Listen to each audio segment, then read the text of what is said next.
Hello everyone. आज question 6 से start करते हैं टाइप 12 में। और पीडीएफ का लिंक मैंने नीचे डिस्क्रिप्शन में दे दिया, वहाँ से इसको डाउनलोड कर लेना डिस्क्रिप्शन में से। Question number 6, fresh fruit contain 60% water and dry fruit contain 20% water. How much dry fruit can be obtained from 100 kg of fresh fruit. Question में ये कह रहा है एक फ्रेश फ्रूट है, उसमें 68% जो मात्रा है ना वो पानी की है, और एक सूखा फल है, मतलब वो उसको धूप वगैरह में रख दिया होगा तो सूख गया। अब सूखने के बाद 20% उसमें पानी रह गया। तो how much dry fruit can be obtained from 100 kg of fresh fruit. और जो फ्रेश फ्रूट है वो 100 किलो का था, तो अब बताओ जो सूखा, अब सूखने के बाद उस फल में कितना वेट रह गया।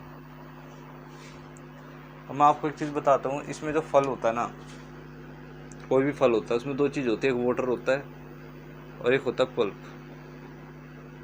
इसको गुद्दा बोलते हैं, और एक तरफ होता है वाटर।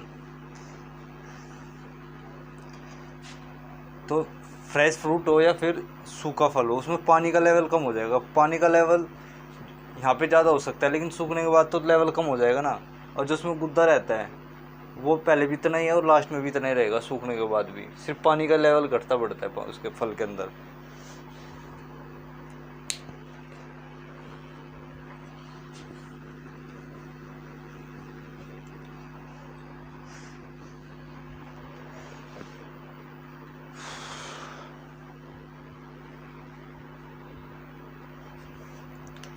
तो फ्रेश फ्रूट में भी क्या होगा, एक पल्प होगा, पल्प ओवर एक क्या होगा, वाटर होगा।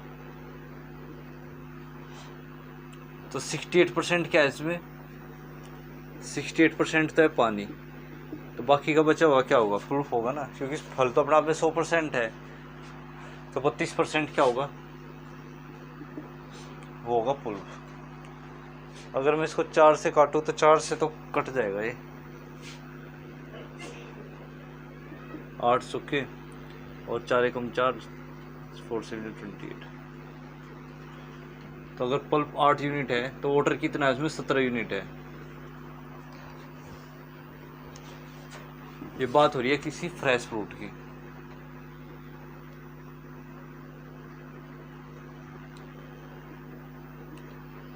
आठ यूनिट प्लस 17 यूनिट, 25 यूनिट है ये अपने आप में, ठीक है। अब क्वेश्चन में कह रहा है कि इसको हमने सुखा दिया, उस फल को सुखाने के बाद उसका पानी का लेवल घट जाएगा, लेकिन पल्प तो जितना पहले था इतना ही अब रहेगा।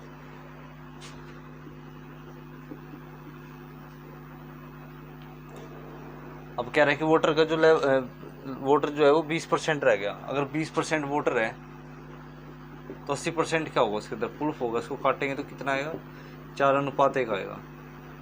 अगर पल्प 4 है तो वाटर कितना है, 1 है। ये कहानी किसकी है, ड्राई फ्रूट की है, सूखे फल की। तो 4 और 1 5 यूनिट। एक सेकंड, मैंने गलती कर दी यहाँ पे, क्या कि पुल्प तो पहले भी 8 था, पुल्प अब भी 8 ही होना चाहिए, क्योंकि जो जितना पहले से था वो अब भी इतना ही रहेगा। तो अब मैं इसको सेम करने के लिए क्या करूँगा, ये 8 है तो यहाँ पे भी इसको 8 बनाने के लिए 2 से मल्टीप्लाई कर दूँगा। अगर यहाँ से 2 पे करी तो यहाँ पे भी 2 से, तो ये हो जाएगा 8 और ये हो जाएगा कितना, 2। तो फ्रेश फ्रूट कितना रहेगा हमारे पास, 8 + 17 25 यूनिट रहेगा, और 8 और 2 10 यूनिट रहेगा सूखा फल। लेकिन 25 यूनिट नहीं है इसका वजन, फ्रेश फ्रूट का उसका वजन है 100 किलो। तो यहाँ से 1 यूनिट की वैल्यू आ जाएगी कितनी, 4 किलो, और हमें 10 यूनिट की निकालनी है तो गुणा में कर देंगे 4। तो उस फल को सुखाने के बाद उसमें 40 किलो वजन रह जाएगा।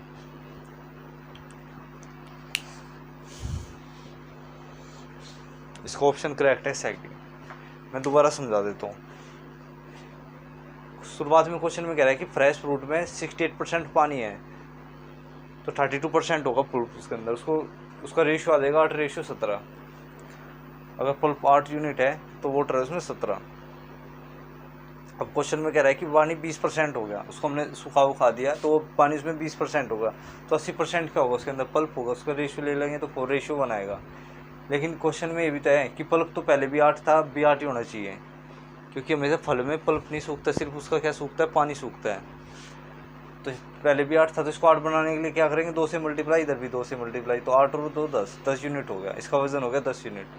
अब फ्रेश फ्रूट का 25 यूनिट था हमारे पास, लेकिन क्वेश्चन में 100 किलो दे रखा है, तो 1 यूनिट की वैल्यू 4 किलो, तो 10 यूनिट की value 40 kilo.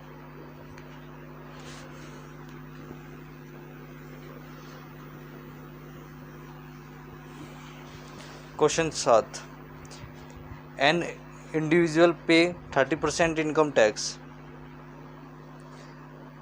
On this tax, he has to pay surcharge of 10%. The net tax rate he has to pay. तो मान लेते हैं उसकी इनकम 100 है, 100 में का 30% तो टैक्स पे करता है, 100 का 30% तो टैक्स पे करता है, लेकिन जो 30% टैक्स पे करता है ना, उस पर भी 10% क्या लगता है, चार्ज लगता है, सरचार्ज लगता है, जो इसमें लिखा हुआ है। तो मान लेते हैं उसकी इनकम क्या है। क्वेश्चन नंबर 7, उसकी इनकम मैंने 100 मान ली,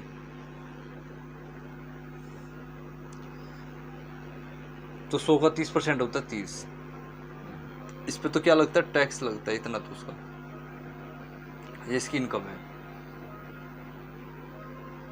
इनकम 100 है तो टैक्स लगता है 30। अब 30 पे भी 10% क्या लगता है, सरचार्ज लगता है। तो पहले टैक्स 30 लगता था, अब 30 पे कितना लगता है, 10% लगता है, तो 30 प्लस 10% की फ्रैक्शन 1/10, तो अब उसका जो टैक्स पे है उसको 33% टैक्स पे करना पड़ता है, ये इस क्वेश्चन में पूछा हुआ है।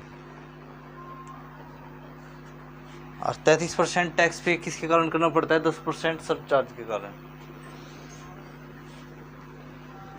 Question number 8, X has twice much money as that of Y. Y has 50% more money than of Z. If the average money of all them is 110, then money which X की पूछ रहा money. Question number 8, 3 दोस्त हैं, मान लेते हैं एक X है, एक Y है और एक क्या है, Z है। जड़ के पास मैं मान लेता हूँ 10, जड़ के पास मैं मान लेता हूँ कि 100 रुपये, 100 यूनिट रुपये हैं, 100 रुपये मान लो, कुछ ही मान लो। अब 100 का, अब वाई के पास कह रहा है कि 50% ज़्यादा है जड़ से, तो जड़ के पास 100 है, तो 100 का 50% 50, तो वाई के पास 50 ज़्यादा है, तो कितने है, 150 है।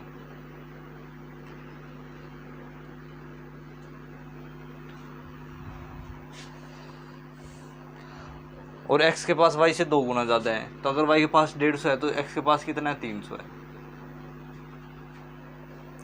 अब ये तो मैंने माना है ना, तो मानते तो यूनिट में है, तो 100 यूनिट, 150 यूनिट, 300 यूनिट। मैं मान लेता हूँ ये 300 के है, ये 150 के है और ये 100 के है, तो अगर हम इनको ऐड कर रहे होंगे 300 के प्लस 150 के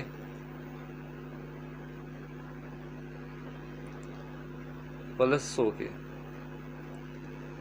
तीनों का एवरेज कैसे निकालते, बटे में 3, बराबर कितना दे रखा है, 110 दे रखा है, तो 300, 150 और 100 कितने हो जाएंगे, 300, 400, 500, 550 हो जाएंगे, 550 के बराबर 330,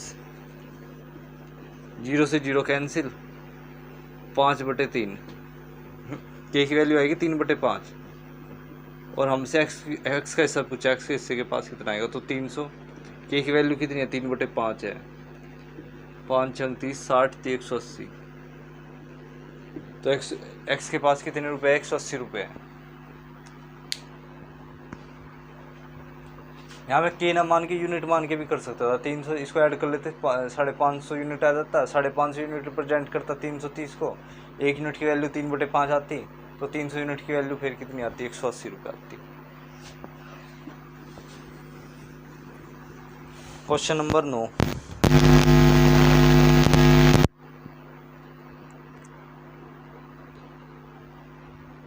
P is 6 times as large Q.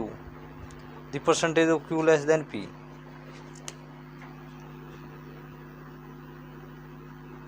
एक तरफ P ले लेते हैं और एक तरफ क्या है, Q है। Q को अगर मैं 1 मानूँ तो P इसका 6 गुना है, तो P कितना है, 6 है।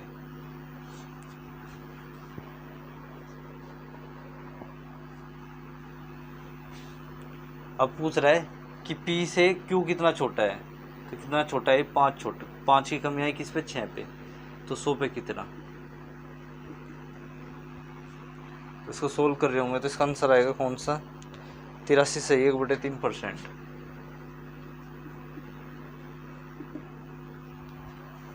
ये कैसे आया ये बता देता हूँ मैं। 83 सही, 1/6 फ्रैक्शन की परसेंटेज वैल्यू होती है 16 सही 2/3%। अब 5/6 निकालना है हमको, तो कैसे निकालेंगे, 1 - 1/6। एक यूनिट की वैल्यू होती है 100% और 1/6 की होती है 16 सही 2/3%। तो 16 की जगह 17 घटाएंगे तो 100 में से 17 गए 83, और ऊपर वाले को नीचे वाले से में से घटा देंगे, 3 में से 2 गए 1/3%। या फिर 500 को 6 से भाग दे लो तब भी यही आंसर आएगा।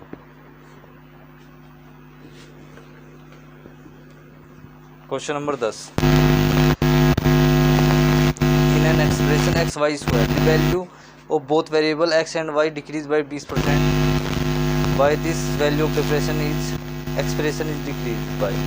ये कह रहा है एक एक्सप्रेशन है एक्स वाई स्क्वायर, लेकिन क्वेश्चन में कह रहा है कि हम x को भी और y को भी 20% पहले से क्या कर रहे हैं, डिक्रीज कर रहे हैं। तो बताओ उस पर एक्सप्रेशन पे कितने परसेंटेज का डिक्रीज होगा।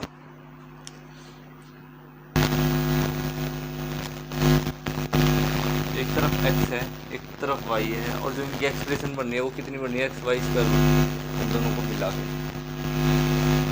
20% की फ्रैक्शन कितनी होती है, 20% की फ्रैक्शन होती है 1/5।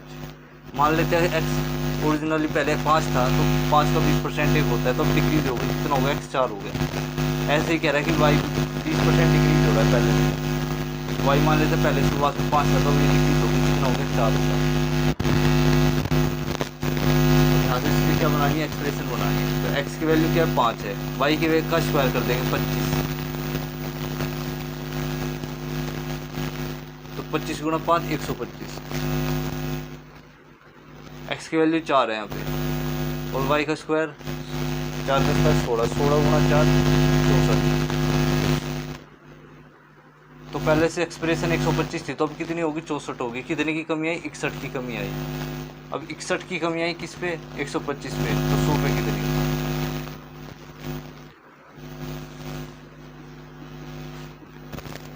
तो इसको काट रहे होंगे तो 4/5, 4 124,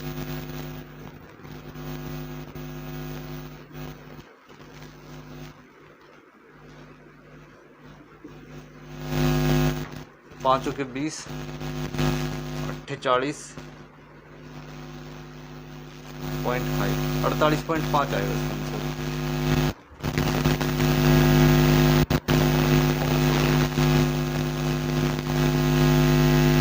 लास्ट में 4 पॉइंट लेके 40, 5 8 48.8 आएगा।